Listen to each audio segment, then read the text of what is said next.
जय हिंद। आज हम लोग पढ़ने वाले हैं क्लास 10th का मैथ सब्जेक्ट है एक्सरसाइज 7.2।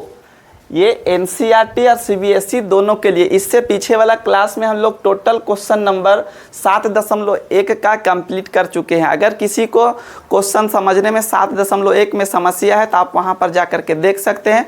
बहुत इजी तरीका से आपको समझ में आ जाएगा। आज हम लोग क्वेश्चन एक्सरसाइज 7.2 का क्वेश्चन नंबर 1 समझेंगे बहुत बढ़िया तरीका से। एक ही कॉन्सेप्ट से हम लोग वीडियो को बनाते हैं ताकि समझ में आ जाए बढ़िया से। एक ही क्वेश्चन से हल करते हैं, ठीक है। देखिए क्वेश्चन समझते हैं हम लोग। क्या कहता है, उस बिंदु के निर्देशांक ज्ञात कीजिए जो बिंदुओं -1 7 तथा 4 -3 को मिलाने वाले रेखाखंड को 2:3 के अनुपात में विभाजित करता है। कहता है निर्देशांक ज्ञात कीजिए। कौन सा बिंदु? कहता है एक लाइन है, दो निर्देशांक a और b, मतलब इसको हम लोग मान लिए हैं, यहाँ दिया हुआ नहीं था, इसको मान लिए a और इसको मान लिए b। अब कहता है उस बिंदु का निर्देशांक ज्ञात कीजिए, मतलब एक लाइन है और इसको दो, देखिए यहाँ पर 2:3 में विभाजित करता है, मतलब तोड़ देता है। या तो इतना बड़ा लाइन है, मान लीजिए 5 मीटर, तो 2 इधर रहेगा 3 इधर रहेगा, या तो 3 इधर रहेगा 2 इधर रहेगा। तो कहता है बताइए c का निर्देशांक कितना होगा।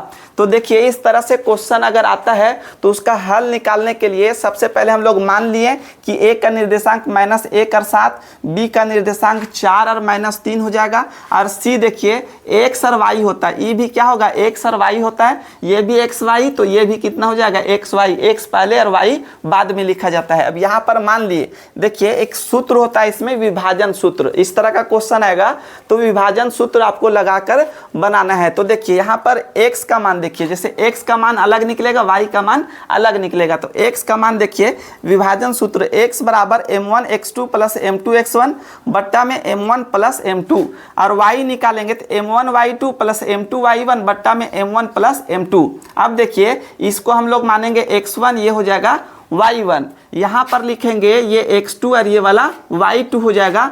और देखिए जो विभाजन 2:3 में जो इसको विभाजित किया है, तो एक को मान लेंगे m1, एक को मान लेंगे m2।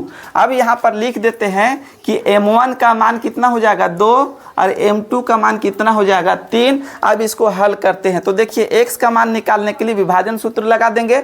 m1 का मान यहाँ पर 2 गुना x2 का मान देखिए कितना है 4, तो यहाँ पर 4 लिखेंगे, प्लस है तो प्लस, m2 का मान यहाँ पर 3 गुना x1 का मान यहाँ पर है कितना -1, तो -1 लिखेंगे, और बट्टा में m1 के जगह पर 2 प्लस m2 के जगह पर कितना हो जाएगा यहाँ पर 3, यहाँ m2 हो जाएगा, ठीक है। उसके बाद आगे इधर चलेंगे हम लोग, तो y बराबर m1 का मान कितना है यहाँ पर 2 गुने y2 के जगह पर कितना -3 है, यहाँ पर लिखेंगे -3 लिखेंगे, समझ में आ रहा है कि ना। उसके बाद प्लस m2 का मान यहाँ पर कितना 3, तो यहाँ पर 3 लिखेंगे, और y1 का मान यहाँ पर कितना 7 है, तो 7 लिखेंगे। m1 के जगह पर यहाँ पर 2 प्लस m2 के जगह पर यहाँ पर कितना हो जाएगा 3 हो जाएगा। अब इसको आगे हल करेंगे, गुना कर दीजिए, 4 दूना कितना 8, इसको 3 एकम यहाँ पर 3 हो जाएगा, प्लस माइनस यहाँ पर माइनस, और नीचे जोड़ दीजिए तो 2 और 3 कितना हो जाएगा यहाँ पर 5 हो जाएगा।